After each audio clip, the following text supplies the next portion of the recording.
Bismillahirrahmanirrahim. Assalamualaikum warahmatullahi wabarakatuh. Ya, semangat. Udah hari ke-20 ya. Ya. Alhamdulillahirabbil alamin. Wassalatu wassalamu ala asyrofil anbiya'i wal mursalin wa ala alihi washabbihi ajmain. Amma ba'du. Rabbi shrah sadri wa yassir amri wa hlul 'uqdatam min lisani yafqahu qawli. Subhanaka la ilma lana ma 'allamtana innaka antal alimul hakim. Segala puji dan syukur kita panjatkan kehadirat Allah Subhanahu wa taala senantiasa atas segala nikmatnya dan karunia-Nya, yaitu nikmat iman, nikmat Islam dan nikmat sehat. Sehingga alhamdulillah sampai saat ini kita masih dapat melaksanakan satu kewajiban kita, yaitu sholat fardu subuh berjamaah, yang selanjutnya akan kita sambung dengan taklim. Tak lupa kita ucapkan salawat dan salam kepada junjungan kita Nabi besar Muhammad SAW serta keluarga dan sahabatnya, yang insya Allah akan sampai pada kita dan pada yaumil akhir nanti kita termasuk umatnya yang akan mendapatkan syafaat darinya. Amin, amin ya rabbal alamin. Jumpa lagi bersama saya. Kebetulan ini lumayan berat buat saya, habis ronda langsung ya, tapi alhamdulillah kita sudah sampai di hari ke-20, yang mana tinggal 10 hari lagi nih kita bermesraan dengan bulan Ramadan. Yang kalau pada sebelum bulan Ramadan saya pernah sampaikan, bulan Ramadan itu sebagai tamu yang nginep di rumah kita 30 hari atau 29 hari ya, dimana tamu tersebut tamu istimewa yang setiap kali kita melayani dia dengan baik, dia akan membalasnya dengan berlebih-lebih. Dan pada akhirnya setelah 29 atau 30 hari nginep di rumah kita, tamu itu akan meninggalkan kita seraya berjanji, besok tahun depan saya akan datang lagi. Tentunya sisa 10 hari yang yang ada di bulan Ramadan ini hendaknya kita pakai dengan sebaik-baiknya, di mana kita sama-sama tahu bulan Ramadan ini adalah bulan yang benar-benar penuh rahmat dan berkah. Jadi tolong jangan disia-siakan. Nah, kira-kira kalau 10 hari lagi kita selesai di bulan Ramadan ini, kira-kira ada apa aja di 10 hari itu ya, yang sama-sama kita tahu bahwasanya menurut para ulama malam Lailatul Qadar itu adanya di 10 hari terakhir di hari-hari yang ganjil seperti itu. Dan lagi Rasulullah sebenarnya di 10 hari terakhir itu mencontohkan kita apa aja. Nah, jadi yang saya mau akan sharing adalah amalan penting di 10 hari terakhir Ramadan. Rasulullah SAW bersabda, ini hadis riwayat Muslim dari Aisyah radhiyallahu anhu, Rasulullah SAW sangat bersungguh-sungguh beribadah pada 10 hari terakhir bulan Ramadan, melebihi kesungguhan beribadah di selain malam tersebut. Saya ulangi, Rasulullah SAW sangat bersungguh-sungguh beribadah pada 10 hari terakhir bulan Ramadan, melebihi kesungguhan beribadah di selain malam tersebut. Jadi singkatnya bisa kita dengar, frekuensi atau kualitas beribadahnya Rasulullah di 10 hari terakhir itu lebih daripada malam-malam sebelumnya. Kira-kira seperti itu. Jadi ibaratnya klimaks dari ibadah kita selama bulan Ramadan ini ada di 10 hari terakhir ini. Ya. Seperti banyak kita tahu, di dalamnya itu kita bermohon kepada Allah Subhanahu wa Ta'ala supaya kita jumpa dengan Lailatul Qadar. Nah, jadi baginda Rasulullah mencontohkan apa aja nih? Dari penjelasan hadis di atas adalah menunjukkan keutamaan semangat beribadah di 10 hari terakhir Ramadan. Hadis ini menceritakan sosok baginda Nabi Muhammad SAW sebagai manusia yang paling giat dalam meraih ridho Allah Subhanahu wa Ta'ala, dengan bersungguh-sungguh memanfaatkan waktu-waktu penuh keutamaan dengan meningkatkan kualitas ketaatan beribadah, bertakarrub, beritikaf, dan mengajak anggota keluarga untuk beribadah. Sesungguhnya beliau beribadah di 10 hari terakhir Ramadan melebihi kesungguhan beribadah di waktu selainnya. Bapak Ibu jamaah sholat subuh Masjid Anas yang dirahmati Allah, kalimat bersungguh-sungguh beribadah pada 10 hari terakhir itu menunjukkan anjuran untuk enggak kendor dalam beribadah di akhir Ramadan. Sebagaimana fakta di masyarakat, hadis ini menunjukkan keistiqomahan beliau dalam giat beribadah sepanjang Ramadan. Semua hari dalam bulan Ramadan sangat istimewa dan semua muslim disarankan untuk melakukan ibadah dengan baik. Namun 10 hari terakhir Ramadan sangatlah istimewa. Jadi setiap hari di bulan Ramadan ada hari-hari yang istimewa, tapi lebih istimewa lagi di 10 hari terakhir. Setidaknya kesungguhan beliau ini disebabkan beberapa faktor. Antara lain pertama, 10 hari terakhir merupakan penutup bulan Ramadan yang penuh berkah. Dan setiap amalan manusia dinilai dari amalan penutupnya. Nah ini, amalan manusia dilihat dari amalan penutupnya. Di awal-awal dia rajin ke masjid, di akhir-akhir dia rajin ke mall misalnya. Nah itu bisa kelihatan, turun dia punya kualitas. Tapi kalau di awal-awal dia rajin ke masjid, dia rajin tadarus, dia di 10 hari terakhir tambah rajin lagi, nah, itu berarti kualitasnya makin bagus.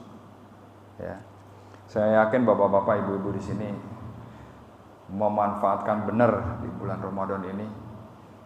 Saya ada semalam dengar ada yang udah sampai di juz 30 di mana-mana, luar biasa, ya kan? Dan bapak-bapak yang lain juga saling susul menyusul gitu ya. Insya Allah kita bisa khatam di bulan Ramadan ini. Amin. Yang kedua, 10 malam terakhir adalah malam-malam yang paling dicintai oleh Rasulullah. Jadi Rasulullah itu beribadah lebih maksimal lagi di 10 hari terakhir. Misalnya, kalau kita mau mencontoh beliau di awal-awal Ramadan dan pertengahan, kita misalnya tadarus Quran itu 1 juz, 1 kali baca misalnya. Nah di 10 hari terakhir ini lebih dari itu, 1 juz mungkin 2 juz, ya. Nah, jadi qiyamul lailnya juga, sudahlah sholat tarawih, sambung lagi sholat tahajud. Malam-malam sepertiga malam sambung lagi dengan berdoa, berzikir dan segala macam. Jadi benar-benar 10 hari terakhir ini ibarat kata kalau kita lomba lari, kita lagi sprint. Ya. Maka dari itu Rasulullah sangat mencintai di 10 hari terakhir ini. Maksimal pol-polan. Nah, ketiga, kerinduan akan keindahan Lailatul Qadar atau malam kemuliaan yang keutamaan beribadahnya melebihi beribadah sepanjang 1000 bulan. Jadi, ketika kita jumpa dengan malam Lailatul Qadar itu, insya Allah kita pas lagi jumpa, pas lagi beribadah, kita equal dengan beribadah sepanjang 1000 bulan. Yang kemarin tuh kira-kira 83 tahun ya. Nah, yang keempat, beliau memberikan contoh kepada umatnya agar tidak terlena dalam kesibukan mempersiapkan kebutuhan hari raya sehingga melupakan keutamaan beribadah di 10 hari terakhir. Nah, ini yang terjadi pada masyarakat umum. 10 hari terakhir ramenya di mana? Di mall sama terminal, ya, gitu ya. Sibuk mempersiapkan apa yang akan kita pakai, apa yang kita akan makan di 10 hari terakhir. Di hari raya. Di hari raya. Jadi sibuknya ya sibuk untuk hari raya apa aja nih. Tapi Rasulullah sebagai role model kita mencontohkan 10 hari terakhir itu malah dia rajin iktikaf di masjid. Ya. Jadi kalimat melebihi kesungguhan beribadah di selain malam tersebut sebagai anjuran dari keteladanan Rasulullah SAW untuk memotivasi umatnya untuk menambah giat beribadah di 10 hari terakhir. Jadi apa aja sih amalannya di 10 hari terakhir itu yang dicontohkan oleh Rasulullah? Yang pertama adalah memperpanjang sholat malam. Pada 10 malam terakhir Rasulullah SAW jarang tidur. Lambung beliau dan para sahabat amat jauh dari tempat tidur. Beliau menghidupkan malam-malam tersebut untuk beribadah, sholat, zikir, dan lain-lain hingga waktu fajar. Kebiasaan beribadah di 10 malam terakhir ditularkan kepada seluruh anggota keluarga beliau untuk sama-sama menikmati kesyahduan beribadah sepanjang malam. Ini menurut penuturan Aisyah radhiyallahu anhu. Jadi Pak, kalau bisa kita ajak anggota keluarga kita di 10 malam terakhir ini, ayo bangun, ayo sholat, ayo tadarus, ayo zikir gitu. Ya. Jadi yang dicontohkan oleh Rasulullah adalah dia membangunkan anggota keluarganya supaya bangun. 10 malam terakhir nih. Final kita di sini nih, final lap kita gitu. Ya. Lakukan apa yang terbaik. Sehingga kita semua nanti akan jumpa dengan malam Lailatul Qadar. Jadi Rasulullah SAW biasa ketika memasuki 10 Ramadan terakhir beliau kencangkan ikat pinggang. Artinya bersungguh-sungguh dalam beribadah. Ya, baik itu menghidupkan malam-malam dengan ibadah dan membangunkan istrinya untuk beribadah. Itu hadis riwayat Bukhari dan Muslim.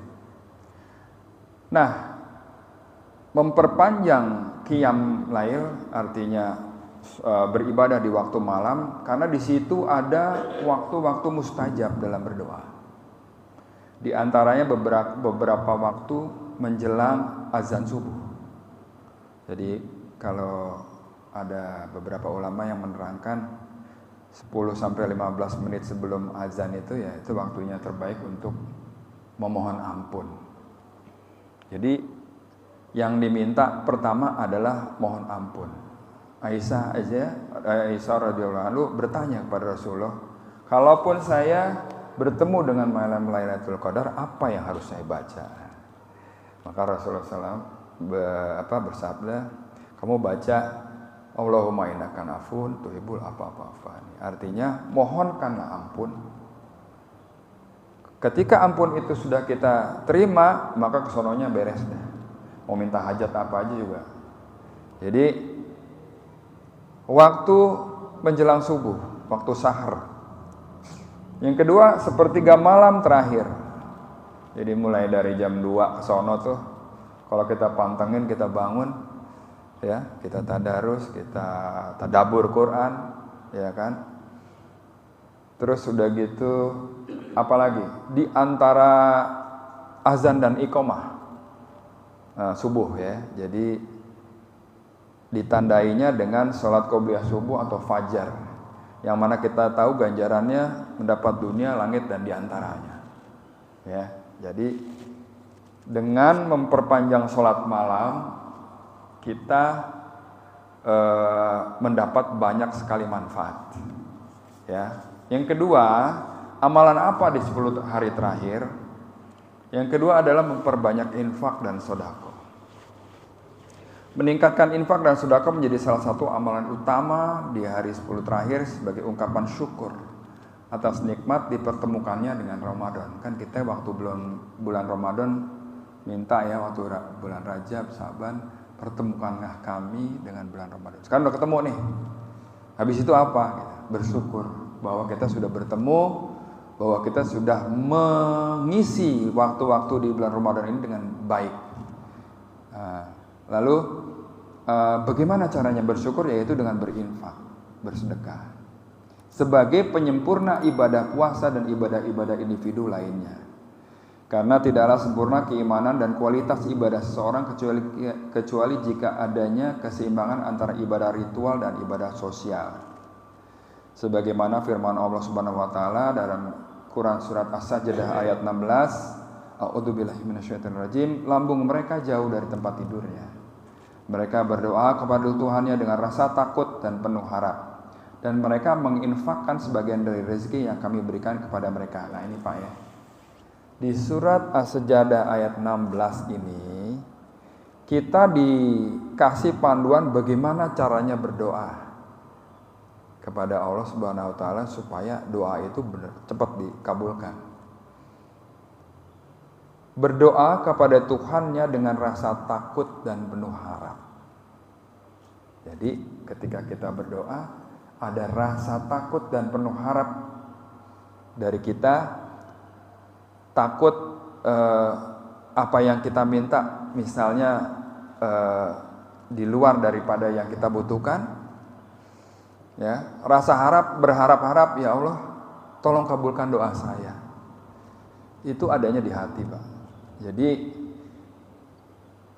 sebelum berdoa dengan rasa takut dan penuh harap, lambung mereka jauh dari tempat tidurnya. Artinya apa? Bangun di sepertiga malam. Ya. Setelah bangun dari sepertiga malam, lalu berdoalah dengan rasa takut dan penuh harap. Udah gitu, udah bangun dari sepertiga malam, berdoa dengan rasa takut dan harap, supaya lebih cespleng lagi, ditutup dengan infak dari sebagian rezeki yang kami berikan kepada mereka. Jadi ada 3 Pak ya. Kita punya hajat nih, setelah bulan Ramadan mau dikabulkan, bagaimana caranya? Yang pertama bangun malam, sepertiga malam. Yang kedua berdoa dengan penuh rasa takut dan harap. Yang ketiga kita tutup dengan infak. Jadi bersedekah atau berinfak di 10 hari terakhir tidak hanya diterjemahkan dengan misalnya bayar zakat. Wajib itu ya kalau zakatnya, zakat fitrah dan zakat mal. Tetapi juga dianjurkan memperbanyak sedekah sunnah dalam rangka sebagai kebahagiaan dan memberi bekal makanan di hari Idul Fitri bagi duafa. Bersedekah dapat berbentuk harta, pangan, pakaian, paket sedekah untuk yatim dan duafa dan lain sebagainya. Jadi gini Pak, infak yang dicontohkan atau reward daripada infak adalah kita bisa lihat di surat Al-Baqarah ayat 261. Saya bacakan artinya, auzubillahi minasyaitonirrajim. Perumpamaan nafkah yang dikeluarkan oleh orang-orang yang menafkahkan hartanya di jalan Allah adalah serupa dengan sebutir benih yang menumbuhkan 7 bulir. Pada tiap-tiap bulir 100 biji. Allah melipat gandakan ganjaran bagi siapa yang Dia kehendaki, dan Allah Maha luas karunia-Nya lagi Maha mengetahui. Artinya, infak kita dibayar 700 kali lipat.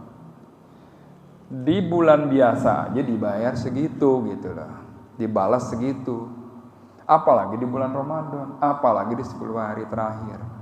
Jadi bisa kita lihat bahwasanya infak itu harus dikeluarin, apalagi di 10 hari terakhir Ramadan. Pertanyaannya adalah kemana kita harus berinfak itu, ya kan? Nah, bisa kita lihat urutannya di surat 2 ayatnya 215. A'udzubillahi minasyaitonirrajim. Mereka bertanya tentang apa yang mereka nafkahkan. Jawablah, apa saja harta yang kamu nafkahkan hendaklah diberikan kepada ibu bapak, kaum kerabat, anak yatim, orang miskin, dan orang yang sedang dalam perjalanan. Dan apa saja kebaikan yang kamu buat, maka sesungguhnya Allah mengetahuinya. Nah, seperti banyak kita lihat di penghujung Ramadan berbunculan apa yang sering kita sebut fakir, miskin, manusia gerobak, pencari zakat ke masjid-masjid gitu ya. Dan banyak lainnya. Kamu bisa lihat di bentar lagi nih di arah Ciputat sana, di arah UIN ke sana itu banyak gerobak-gerobak ya, isinya orang Pak. Ya kan? Terus banyak lagi orang yang istilahnya pakaiannya lusuh gitu. Ya kan? Biasa kalau ada Jumatan tuh banyak gitu. Apalagi di bulan Ramadan begini, apalagi di 10 hari terakhir ini. Wah, luar biasa. Kalau kita punya kemampuan kita bantu, oke. Silahkan. Tetapi sebenarnya di Quran dijelasin nggak sih kita harus ngasihnya ke siapa? Sebenarnya kita ditunjukin loh. Ini dilihat di surat 2 ayatnya 273. Ya, saya bacakan artinya. A'udzubillahi minasyaitonirrajim. Berinfaklah kepada orang-orang fakir yang terikat oleh jihad di jalan Allah. Mereka tidak dapat berusaha di bumi. Orang yang tidak tahu menyangka mereka orang kaya karena memelihara diri dari meminta-minta. Kamu kenal mereka dengan melihat sifat-sifatnya. Mereka tidak meminta kepada orang secara mendesak, dan apa saja harta yang baik yang kamu nafkahkan di jalan Allah, maka sungguhnya Allah Maha mengetahui. Jelas ya? Kan kemana kita harus kasih? Urutannya jelas. Orang tua, karib kerabat, baru fakir miskin. Jangan terbalik. Jadi kalau kita mau berinfak, apalagi di 10 hari terakhir, kalau kita masih punya orang tua dulu kita perhatiin. Apa dia kebutuhan hari rayanya udah atau belum? Misalnya mau masak, ya kan? Udah dikasih duit belum? Gitu. Terus mau sholat id nanti dengan pakaian baru udah dibeliin belum? Kira-kira begitu. Habis orang tua kemana? Ke karib kerabat. Karib kerabat tuh biasanya nggak ini ya, sungkan minta. Kita tahu dia butuh, gimana caranya? Itulah perlunya silaturahim. Ya, jadi kalau kita tahu nih adik kita atau kakak kita lagi butuh nih, bisa kelihatan. Gitu. Nah, Quran juga menjelaskan yang harus kita bantu adalah ini dia nih, fakir yang terikat oleh jihad di jalan Allah. Mereka tidak dapat berusaha di bumi, orang yang nggak tahu menyangka mereka orang kaya karena memelihara diri dari meminta-minta. Nah, sifatnya juga dijelaskan. Kamu kenal mereka dengan melihat sifat-sifatnya. Apa itu? Mereka tidak meminta kepada orang secara mendesak. Nah, jadi kalau ada orang yang minta-minta, mendesak, ya kan? Bisa kita lihat tuh. Biasanya di bis juga ada tuh ya. Saya baru keluar dari penjara, bla bla bla bla, gitu ada. Macam-macam. Setiap yang minta dan mendesak berarti bukan yang kasih tahu di Quran ini. Saya pernah dagang Pak di depan. Begitu mau dekat Lebaran itu ada beberapa orang datang bawa map minta THR. Katanya ormas. Gitu. Kasih satu, besok yang datang lain lagi, ada lagi Pak. Gitu. Kalau dia nggak berhasil, dipanggil temannya, datang lagi. Gitu. Udah kita kasih, datang lagi ormas yang lain, gitu terus. Nah, bagi orang-orang yang udah pernah dagang ya Pak ya, udah paham dah tuh. Ya, dia nggak kerja sama kita tapi minta THR, cakep, ya kan? Masuk nggak kategori orang yang dibilang di Quran? Nggak masuk. Tapi kalau kita punya kelebihan dan mau memberi mereka, silakan, itu lebih baik. Ya, jadi jelas. Pertama jangan ketukar. Yang kedua, ini dikasih tahu nih, jelasin orang-orangnya. Kira-kira kemana aja tuh? Kayak misalnya kita punya staf belakang, gitu. Ya, yang suka bersih-bersih rumah kita, yang suka nyuciin. Misalnya ada tuh cuci harian datang, nah, tuh bisa tuh. Staf tukang beca, driver ojol, guru ngaji yang pendapatannya nggak tentu, tuh kita bantu tuh. Driver ojol Pak, Bapak tahu kan frekuensinya begitu mau dekat Lebaran bukan makin rendah Pak, makin tinggi dia, melintirnya ke sono kemari. Kalau kita punya rezeki lebih, katakanlah misalnya ada kue dan kurma sama sarung misalnya, kita kasih mereka, mereka pasti senang. Ya. Oke, jadi amalan yang kedua adalah amalan banyak bersedekah di 10 hari terakhir. Ya. Lalu yang ketiga, apa yang Rasulullah contohkan di 10 hari terakhir? Yang ketiga adalah itikaf. Itikaf berarti berdiam diri di masjid dalam rangka beribadah kepada Allah Subhanahu wa taala. Tidaklah seseorang keluar dari masjid kecuali untuk memenuhi hajatnya sebagai manusia. Jadi kalau Rasulullah itu itikaf, dia nggak pulang-pulang, Pak. Dari mulai asar nggak masalah, terus saja selesai. Jadi istrinya yang datang bawa makanan apa segala macam. Dia bisa keluar kalau memenuhi hajatnya sebagai manusia, misalnya buang air dan segala macam. Itikaf memiliki kekhususan tempat dan aktivitas, yaitu di masjid. Jadi itikaf kagak boleh di pos ronda, nggak boleh juga di rumah, harus di masjid. Ya. Dengan aktivitas ibadah mendekatkan diri pada Allah dengan berzikir, berdoa, membaca Quran, sholat sunnah, sholawat, taubat, istighfar, dan lain-lain. Itikaf juga dianjurkan setiap waktu, tetapi lebih ditekankan memasuki 10 malam terakhir Ramadan sebagaimana penuturan Abdullah bin Umar radhiyallahu anhu. Rasulullah SAW beritikaf pada 10 hari terakhir bulan Ramadan ini hari, ya. Jadi kita dan di Masjid Anas ini kita menyelenggarakan iktikaf juga. Mulai malam besok ya Pak Rahmat ya.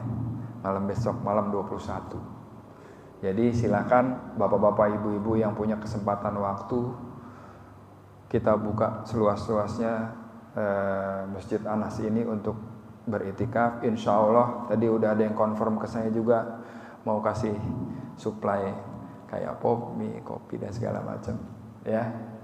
Terus di itu juga di Mading juga ada siapa yang mau berkontribusi untuk katakanlah sahur, ya, makanan yang lumayan berat. Jadi ada beberapa orang sudah tadi ada ada Pak Dito yang lagi mau confirm, ada Pak Yul, ada Pak Amanda, ada Pak Zul, mungkin menyusul yang lainnya ya. Kita hidupkan di 10 malam terakhir ini dengan, nah tadi itu kalau misalnya ada yang mau ngisi sedekah makanan, ya kan, itu kan juga ikut anjurannya Rasulullah, perbanyak bersedekah gitu ya. Jadi insya Allah kita akan adakan itu. Saya juga sudah cantumkan nama saya juga di situ, insya Allah bisa. Nah, yang keempat, jadi tadi udah perpanjang sholat malam, sedekah, itikaf. Yang keempat, yang terakhir adalah tilawah Al-Quran. Meningkatkan membaca Al-Quran menjadi salah satu ibadah utama di 10 hari terakhir Ramadan. Tidak sedikit umat Islam yang larut dalam tilawah Al-Quran sepanjang malam, baik di masjid maupun di rumah. Tilawah Quran itu adalah ibadah ringan dengan memiliki keutamaan yang besar. Jadi ada tradisi menghatamkan Quran di akhir Ramadan menjadi kebahagiaan tersendiri bagi muslim. Khususnya mereka yang setiap hari bergulat dengan aktivitas pekerjaan. Sehingga khataman Quran itu mungkin bisa terlaksana 1 tahun sekali ya di bulan Ramadan. Jadi siapa yang belum khatam maka khatamkan dengan bacaan kita yang terbaik dan pahami arti dan tafsirnya, agar bacaan Quran itu ada bekasnya di hati kita. Jadi sejatinya Quran itu adalah guidance atau panduan hidup kita, surat cintanya Allah deh, karena sayangnya Allah terhadap hambanya. Maka pahami Quran itu, resapi, dawamkan, jalankan.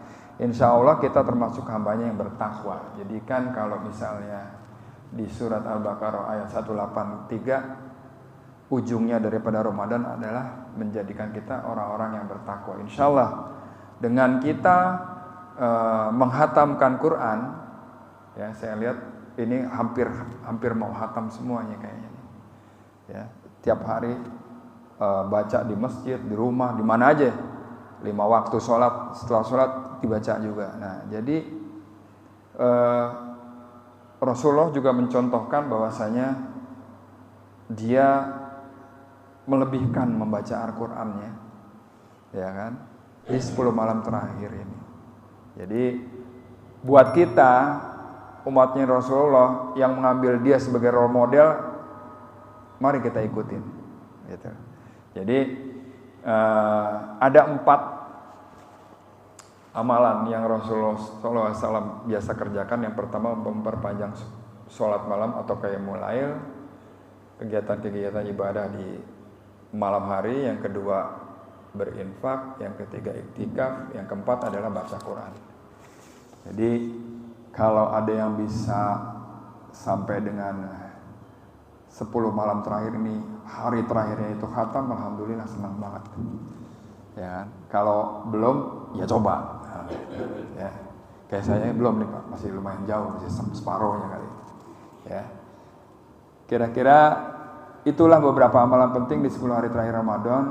Mari kita manfaatkan karena detik-detik 10 malam terakhir amatlah mahal. Setiap detiknya di 10 malam terakhir adalah mahal. Karena apa? Ending daripada amal ibadah kita di bulan Ramadan bisa kelihatan kualitasnya di 10 hari terakhir ini. Ya, so jangan sia-siakan. Mudah-mudahan kita juga tidak dilalaikan dengan kegiatan lain. Terus giatkan kembali beribadah di masjid maupun di rumah, karena ada itikaf ya, maka baiknya kita juga isi 10 hari terakhir itu untuk itikaf. Kira-kira itu aja yang bisa saya sampaikan. Lebih kurangnya saya mohon maaf. Mungkin ada yang mau ditambahkan atau ditanyakan, maka silakan. Silakan Pak semuanya, Bu. Silakan. Nah, oke, kira-kira ini udah pada siap semua nih 10 malam terakhir nih. Karena udah mulai besok nih Pak. Malam 21. Iya, ntar malam ya. Ntar malam 21. Ayo, masih terbuka, masih kosong tuh daftar nih. Siapa yang mau nyumbang? Ya, kira-kira memang yang kita biasa laksanakan di Anas ini enggak seperti saya pernah itikaf di Sunda Kelapa. Itu dia memang diatur, ada jadwalnya gitu. Jam segini sampai jam segini tilawah, jam segini sampai gini ceramah, terus sholat malam, sholat tahajud gitu terus. Kalau di sini bebas, artinya datangnya silih ganti Pak. Jadi biasanya kita mulai itu di jam 11:30 ya. Datang 1, 2, 3, 4 orang, ada yang sholat, ada yang zikir, ada yang tilawah ya. Dan istilahnya diskusi tentang agama, mangga silakan. Kalau misalnya Pak Aleh punya bahan untuk dibahas, silakan juga Pak. Jadi kita dibikin rame lah. Ngelihat ada orang yang sholat, setelah selesai sholat ada sajian, misalnya ada kopi, ada teh, ada kue, ada juga makan beratnya, insya Allah ada. Nah, terus kita kumpul gitu. Sebelum makan berat kita kumpul, misalnya mau diskusi apa segala macam, mangga silakan. Yang penting satu, kita hidupkan 10 malam terakhir ini. Oke, ada pertanyaan? Kira-kira kalau nggak ada pertanyaan, saya ya, mangga. Mungkin mau ditambahin Pak Aleh? Waalaikumsalam warahmatullahi wabarakatuh. Mungkin ini Pak mengenai itikaf ini kan ada beberapa pemahaman dan dalil ya. Mungkin sebabnya apa namanya baca itu ya. Pak Anda atau Pak Mas, bagaimana perbedaan dalil itikaf itu Pak, atau rujukannya gitu. Sebenarnya kita di masjid ini ada boleh kita aja sekarang jangan itikaf gitu. Terus ada yang itikaf itu dari terbenamnya matahari sampai waktu fajar Mungkin Pak Rahmat bisa bantu Pak. Gimana Pak? Udah lebih mantap lah gitu. Iya, yang saya pernah dengar seperti itu Pak. Jadi dari mulai asar malah, ya kan, maghrib terus sampai besok nggak pulang-pulang. Itu gimana tuh Pak? Iya, itu gimana?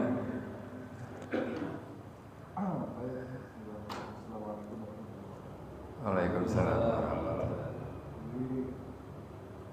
Itikaf itu kan maknanya sebetulnya berdiam Berdiam diri di masjid. di masjid, nggak keluar dari lingkungan masjid.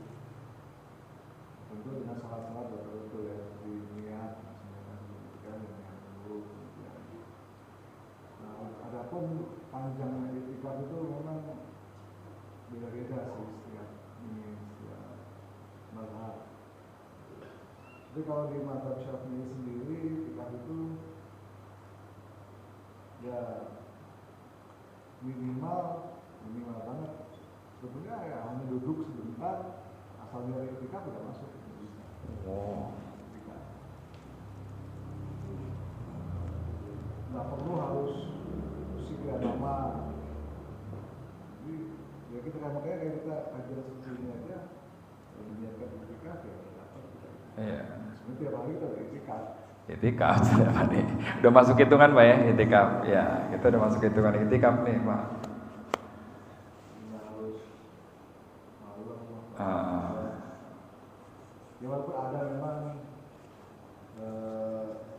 orang yang memang sampai nginep-nginep gitu kan. Iya. Misalnya kalau yang sering kesini itu dari Jemaah tablik. jemaah tabligh. Iya. Itu bisa juga. Iya, bisa juga. Jadi, Selama dia tidak keluar dari lingkungan masjid, nah, ya dia masih termasuk kategori itikaf. Jadi begitu dia keluar dari lingkungan masjid, ya batal itikafnya. Tapi kalau masuk itikaf lagi, ya masuk niat lagi, itikaf lagi. Keluar masjid maksudnya keluar lama gitu ya. Iya. Kalau misalnya ke warung kumis, itu udah batal. nah, masuk niat itikaf lagi. Kalau hanya sekedar ke toilet, itu masih Di dalam lingkungan masjid. Iya. Jadi nggak harus Pak, nggak mesti kayak sampai nginep-nginep, dibawain makan, mandi di sini segala macam.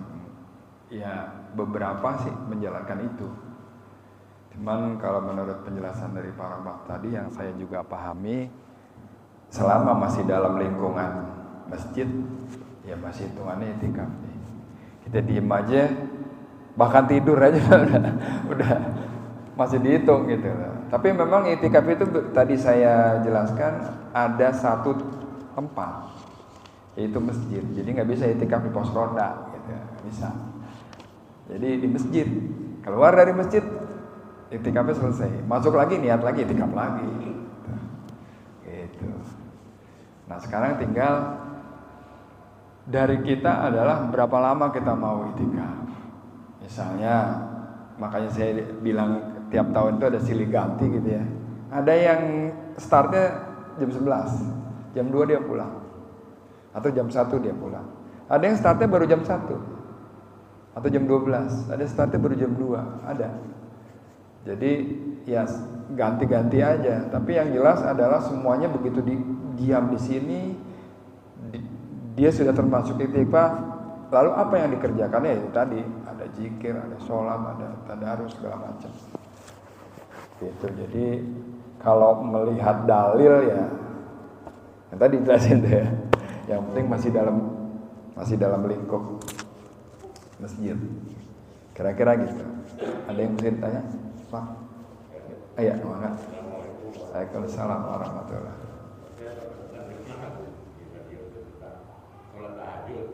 Iya.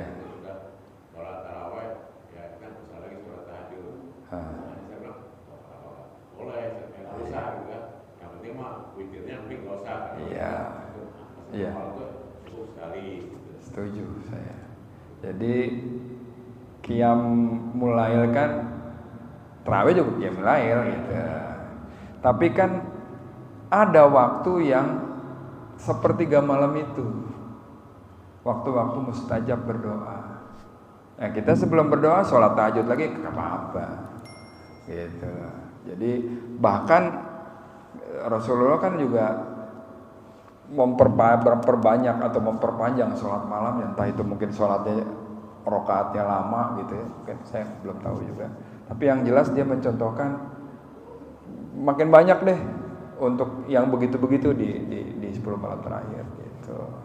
Jadi kalau misalnya Pak Chandra udah sholat tarawih, sholat tahajud lagi nggak apa-apa. Jadi witirnya sekali aja kan ditutup, nggak apa-apa. Malah keutamaannya banyak Pak, gitu. Kita nggak ninggalin itu, gitu. Ada di mana yang saya pernah dengar hadisnya itu ya, turun tuh malaikat di ini turun sampai di langit keberapa gitu. Siapa yang minta akan aku kabulkan. Masa kita mau tidur aja sih? Wah ya begitu bulan Ramadan lagi, aduh sayang bener, ya nggak? Orang lain tidur, lah kita jangan. Nah umat Muslim role modelnya Rasulullah aja ngejarangin tidur di 10 malam terakhir, kan gitu. Istilahnya kalau misalnya kita pahami letterlek gitu, ya udah kita ikutin aja, gitu. Udah sholat lagi, selesai sholat tadarus, udah sikat terus, gitu. Nah itu yang waktu-waktu yang nggak ada di lain waktu, kayak misalnya di pagi hari, sore, siang, sepertiga malam itu jangan disia-siain Pak, kayak gitu aja, ya kan. Apalagi ada waktu yang mustajab gitu. Kita mau punya hajat kayak mau minta segala macam gitu, minta kuatkan iman segala macam, nah itu adanya di situ. Jadi jangan dilewatin, sayang menurut saya gitu. Sayang tuh kalau pas lagi enggak bulan Ramadan aja oke, apalagi ini bulan Ramadan, apalagi 10 malam terakhir. Saya pernah dengar ada yang bertanya di radio waktu itu, tandanya gimana sih Lailatul Qadar gitu ya. Yang di radio itu menjelaskan kita bisa lihatnya cuma pas udah paginya. Ya misalnya matahari nggak terang terik, nggak juga terlalu redup, sedang-sedang aja. Jadi kalau misalnya di 10 hari terakhir ini Bapak pagi-pagi ngelihat nggak hujan, anginnya sejuk, cuacanya rada redup, gitu. Bukan redup sih, ya nggak terik lah gitu. Itu mungkin semalam malam Lailatul Qadar. Nah kita taunya kan udah paginya. Terus gimana jegatnya? Tiap malam pantengin udah gitu. Ya kan? Begitu kayaknya nih pagi ini nih semalam nih. Tiba-tiba hujan, bukan gitu. Gitu kalau saya begitu saya dengar, benar juga nih orang nih. Saya nggak ada yang pernah tahu. Bahkan ada saya pernah dengar NASA tuh udah bisa katanya melihat tuh malam Lailatul Qadar tuh kayak apa. Saya bilang nggak ngerti deh bagaimana ceritanya gitu. Tapi katanya mereka mengklaim tanda-tandanya segala macam. Ya kalau dia tahu kasih tahu lah, ya kan. Kalau saya berjumpa dengan malam Lailatul Qadar itu tergantung dari kualitas ibadahnya kita sendiri. Kalau kita pantengin dari hari pertama nyampe ke hari 30 atau 29, masa kagak ketemu? Pasti ketemu gitu. Ya kan? Cuman exactly tepat, wah malam ini nih. Saya nggak pernah tahu soalnya itu. Tapi kalau bocorannya apa betul? Ganjil malah. Nah itulah. Yang di sini yang ceramah itu. Pak Marpaung siapa? Omid Faraji. Omid Faraji. Kalau puasanya mulai hari Kamis nanti jatuhnya tanggal 5 gitu. Yang saya pernah dengar adalah ulama banyak yang bilang 10 malam terakhir dan malam-malam ganjil. Balik lagi Pak, kita beberapa tahun lalu kan pernah ada perbedaan, ya kan, NU dan Muhammadiyah. Ganjilnya dia genepnya kita ganjilnya dia. Nah yang bener yang mana itu gitu. Pantenginnya tiap hari, kalau saya mah susah bener, ya kan. Pantengin tiap hari dengan ibadah terbaik kita, jangan kita lewatin. Petunjuknya banyak Pak, ya kan? Bangun malam, sepertiga malam berdoa, segala macam dah. Gitu. Jadi yang perlu kita lakukan adalah kita paham nih waktunya nih, gitu loh. Jangan tidur, udah. Sahur, jangan nggak sahur karena ada ada berkah di sahur itu juga, gitu loh. Jangan tidur, bangun. Wahai orang yang berkemul kan gitu ya. Bangunlah, sholatlah, kan gitu. Al-Quran jelasin itu. Ya kan, bangunlah di sepertiga malam atau lebih atau kurang daripada itu, kan gitu. Jelas. Disuruh bangun, mau ngapain? Itu. Nah, malaikat mau lagi turun, kita mau kagak nyambut, masa sayang amat. Ya. Kira-kira kayak gitu, Pak. Jadi kalau mengenai yang saya pernah dengar malam ganjil, ya. Tapi kalau yang dia bilang Kamis ininya 25 ya nggak ngerti juga saya. Saya belum paham perhitungan seperti itu. Yang saya pahamin, lo tahu nggak malam Lailatul Qadar kapan? Pas paginya gini, oh semalam kali, udah lewat, kan gitu ya. Jadi apa caranya? Pantengin terus tiap hari. Apalagi mulai besok nih, mulai ntar malam nih, malam 21 terus sampai terakhir. Ya, jangan disia-siakan. Senang banget gitu, udah mau final nih, ya kan? Tapi biasanya Pak, orang-orang yang memperlakukan bulan Ramadan ini dengan sebaik-baiknya, ketika di hari ke-30 atau 29 dia berpuasa, ada perasaan sedih. Bapak-bapak pernah ngerasain begitu kan? Ini cuman cross check aja ya, sama hati kita nih. Aduh, ini kita tiap hari nih, mulai puasa, sholat, tadarus, tarawih, segala macam kita kerjain. Begitu di hari terakhir kita puasa, yang kita rasain apa? Asik, besok lebaran, makan rendang. Apa? Ya Allah, udah habis ya Ramadan. Mudah-mudahan ketemu lagi tahun depan. Nah, perasaan kita yang mana? Yang pertama sama yang kedua? Kita cek aja ya. Cek ke dalam diri kita sendiri. Ketika kita senang dalam arti oh besok udah gak puasa lagi, boleh dibilang kualitasnya agak kurang tuh Pak. Tapi begitu kita senangnya tuh senang, ya Allah akhirnya hatam juga ya Quran bacaan Quran saya misalnya gitu. Atau ya Allah ternyata sanggup juga ya saya sedekah yang banyak nih. Ya Allah ternyata saya nggak pernah melewatkan satu malam pun untuk tidak sholat malam misalnya. Senangnya begitu, nah itu senang yang benar. Artinya kualitas yang bukan yang tadi nggak benar, tapi kualitasnya lebih tinggi. Nah, kita cross check aja, ya Allah, kapan ya datang bulan Ramadan lagi? Gitu. Biasanya kayak gitu Pak. Ya, kira-kira kita masuk yang golongan mana? Gitu ya, golongan yang senang karena mau besok ketemu ketupat, golongan yang mana nih?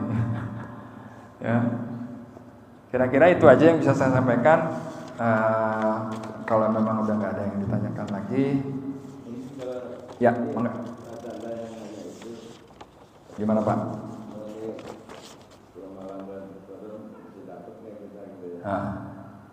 Sempat kan dibahas sama Pak Ustadz Ahmad.